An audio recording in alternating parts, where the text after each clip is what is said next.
decided. So obviously we've seen two prongs, right? So there's the promises, which I will get to you, Sam, in a moment, because there's been quite a bit that on housing and how many houses and who's going to get what. But then there's also what is being used here as a base to address his political opponents and also to woo those who seemingly might have strayed a little. I want us to listen to a couple of these where he was speaking to those from Mount Kenya when he hosted the people of Murang'a, where he was, essentially reminding them of the relationship they had from 2022. Na kuna watu wanajidanganya ati mimi ati nitawachana na watu wa Murang'a. Those people wanaota ndoto ya mchana.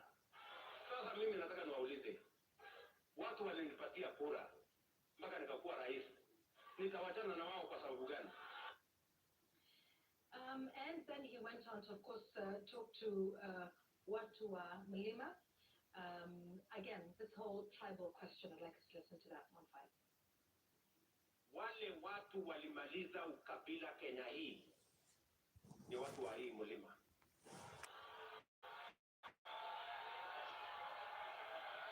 Ni mtu kwa sababu ya kimbelembele ya kujitakia makuu, kuleta msukosuko katika jamii, kuleta maafa, kuleta usikivu na chuki. That's why we cannot agree. And that is Deputy President Kithure Kindiki. My guess is he, to his predecessor, to whom also President William Ruto spoke about on what Gachagua has been saying about what he would do if he would be elected president. Ati wanataka kuja kusimamisha housing, wakuja wasimamishe university, wasimamishe funding ya university. Hiyo ni strategy. Hiyo ni ujinga. Ama ni upumbavu. Ama ni yote mbili. So you can see this is definitely addressing certain political issues in the country. Before we come to you with the promises, I want you to note, like you were saying, the setup of how they're on the side. But you also note how the footage is taken. We almost see his back in almost all of these delegation meetings. And then we see the crowds, the masses of people who are at State House. Communication is about a lot of things. It's about what's said, but it's also about visuals. And I guess the idea is to show, as you can see that, the hundreds of people who are there. I understand, was it this one, Murang'a, where there was supposed to be 3,000 who were invited, and they said double the number showed up, and they allowed all of them in the end. But I don't know if you've noticed that setup. We saw that with the teachers. We've seen that with Murang'a. I believe we saw that with, was it Kisii Nyamira as well? So you see him, and then you see this backdrop of hundreds of people sitting and clapping, and of course, jubilant with everything he says. It's a picture that is shown to just everyone. Those on the opponent's side, but also to Mwananchi that way. There were these number of people that were there. There must be some form of support. So, there's also quite a bit of a play there with that in terms of a campaign rhetoric. But, so not only is it bringing the people, giving them a little something to go home with, there's also mega promises. Sam, you were on that trail this week. I mean, I watched the break, and I was surprised when you did the breakdown of houses and just about everything else that's being promised during these delegations. Right. And from the onset, it has to be said that those are just political meetings. There's nothing like consultation with the grassroots leaders, nothing like that. There's just political meetings to sort of reignite or re-energize the place of the Kenya Kwanza administration in the hearts and minds of the people across different parts. But also, you have to reflect on how did we get here. Just before this meeting started, there had been that very controversial parliamentary group, between ODM and UDA, which was on the 18th of August 2025.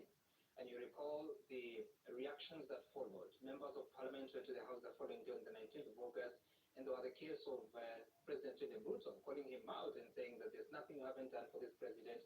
For him to turn against us is something he couldn't comprehend. But there was was a lot of agitation among many members of parliament, including those that come from the Mount Kenya region as well as those that come from the Rift Valley region. But you also realize that on the floor of the House, majority of those that spoke are members of parliament from the ODM party, very few from UDA, but especially people that have since decamped from UDA and associating themselves with DCP and the former Deputy President Rigathi Gachagua. So there is a way that following that fallout with the members of parliament, there was a quick solution that was found, that it's time now to engage the grassroots, because you may have fallen out of favor with the leadership. Let's now go to the ground. And how do you do that? Don't go visiting, because that takes a lot of energy and time. And there's no really good justification why you would be doing that. So how about you invite people to come to State House and you address them? And that's why you've been seeing a lot of thousands of them. I think the first one was the Kiambu delegation, where a lot of leaders appeared, a lot of people from the grassroots appeared, and the conversations were, after every statement you hear people shouting and showing the two fingers salute to say tutan.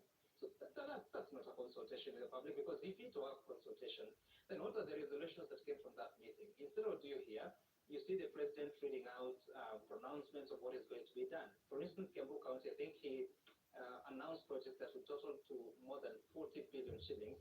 Some of them, of course, the affordable housing units that are supposed to amount to about 15,000 at a cost of 30 billion shillings. But at the same time, there were other programs, roads and what you call markets, and at the same time stadia that he was promising.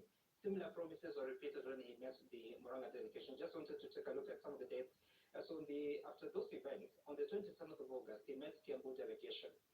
On the 2nd of September, he met a delegation from Turkana, and even then too, there were some promises which I want to just highlight as some of them, which have to do with including a fish market that was agreed upon, costing about 2.5 billion shillings. Let me just get that correctly for you. Yes, so 2.5 billion shillings for Takwel irrigation scheme expansion, so that more people can access that water. 2.3 billion shillings for hostels in Turkana. 700 million shillings for two fish markets in Turkana again. And yes, the others are different. Then after that, after the 2nd of September meeting, there was a meeting on the 11th of September with the leadership from the Gusii region, both Kisii and Nyamira counties, and you saw some of the leaders, including the governor of Kisii, Simba Arati, appearing there and addressing the meeting that was. Gituku, sorry if I may interrupt, we have the soundbite for some of those conversations you're on about. Yes. Yeah, I don't know if we should listen to what he talked about in Kisii and Murang'a. Yeah. Robert? Yeah.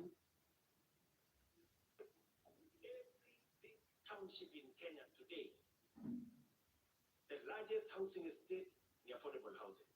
Kisumu, Homa Bay, Eldoret, Nakuru, Kericho, Murang'a, hapa Makenji, kule Nyeri, mkienda Ruringu pale karibu na Ruringu tunajenga nyumba 5,000 hapo Nyeri town. Tunajenga nyumba Machakos, Mombasa, everywhere. Tuko na sites 215 sites across Kenya. Soko tunajenga soko 400 Kenya mzima. Hostels tunajenga ya watoto 170,000 hostels ya vijana wetu. We are going to build 10,000 units in Kisii town,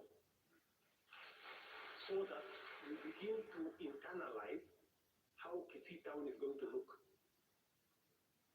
when you see Mukuru.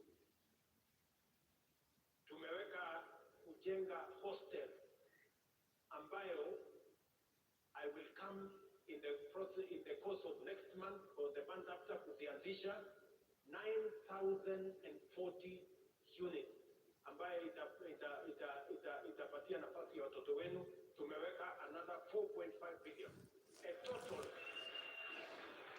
Kwa hiyo program tatu, a total of 40 billion shillings katika Kiambu County. Yeah, so listen to that. The very many promises. Of course, there's a question that must be asked. So you're dishing out this. There's an affordable housing board that is supposed to make those decisions. Is this in consultation with them that this announcement is being made?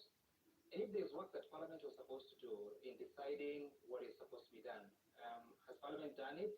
Because when you're allocating resources for building of stadia, that is not within affordable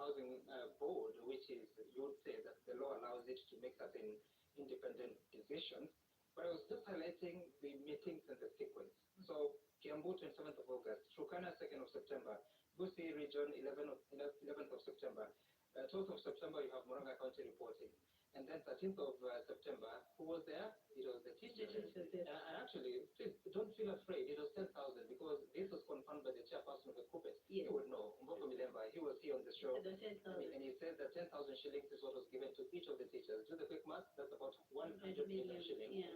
before the year. And I think they ate and they drank. So you can imagine the cost of hosting that meeting. And obviously, Also, were they transported? Oh, yeah. Highly likely. Yes, yes. Highly likely there Yes. was some Yes. facilitation to get So there. when you look at all that cost of hosting and where it's coming from, I asked some members of parliament where the funding could be coming from, and they could not trace, they could not put a finger to the boards, the specific boards. But you may also want to realize that over the past 1 year, ending June 2025, the travel budget, if you had to compare year on year, there was a growth of 1 billion shillings in travel. Could it be that some of these resources of hosting delegations and facilitating transport reimbursements could be being accounted as the travel expenditure?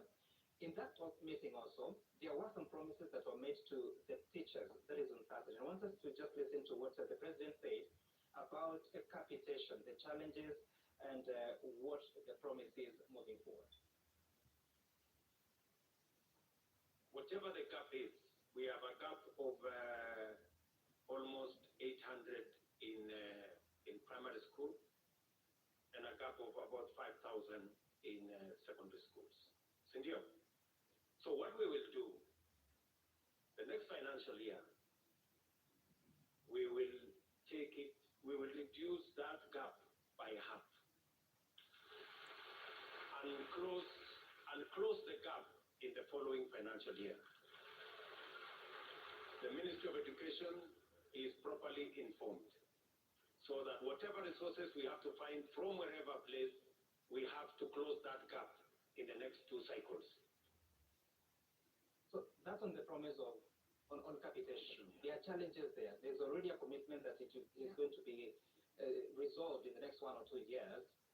But Parliament has to do some bit of work, which is there are no consultations there. Let's then listen into the question of the teachers' promotion and how the teachers are able to get a concession from the president. We have 400,000 teachers, almost 500. It will take a while if we go at this rate. So my suggestion is that we will double the resources available for teacher promotion. For next year, so that instead of promoting 25,000, we will do 50,000. My instructions to the ministry is that we double the money. We have been providing 1 billion shillings. We should provide 2 billion shillings and whatever is required so that the teachers, so that at least we can promote 50,000 teachers every year. So before we say anything, let's hear what the Secretary General of NAT said after that. As the Secretary General on behalf of teachers, members of Kenya National Union of Teachers, I want to say, Kumi bila break. Kumi bila break. Broad-based government is the way to go. So there's a declaration. The Teachers Union NAT has declared, and perhaps the 10,000 teachers who are at State House have declared, it is Kumi bila break. But with all those promises, they require money. The government at the moment is spending 702 billion shillings, which is 20% of the national revenue. The Cabinet Secretary for National Treasury, John Barry, is already saying this is unsustainable, and therefore we need to have a conversation of how much we should be financing when it comes to national examinations. Indeed, he has said in this studio that for parents who can afford, they should actually go ahead and pay for the examination fee. Then the president comes and promises all these things. From which money? Never mind, as we take a break, that teachers were the ones who were lamenting about the increments that they got, remember? It wasn't even more than 2 months ago, where they said some of them ended up getting 29 shillings, 64. But now you see that. And I think that last soundbite was actually the culmination of what this was all about. Singing the political slogan. Let's take a break. We come back. We have more to talk about, more delegations, more promises, and also we're on the watch for the opposition, United Kenya Moja, One Kenya, all of those, where are they? But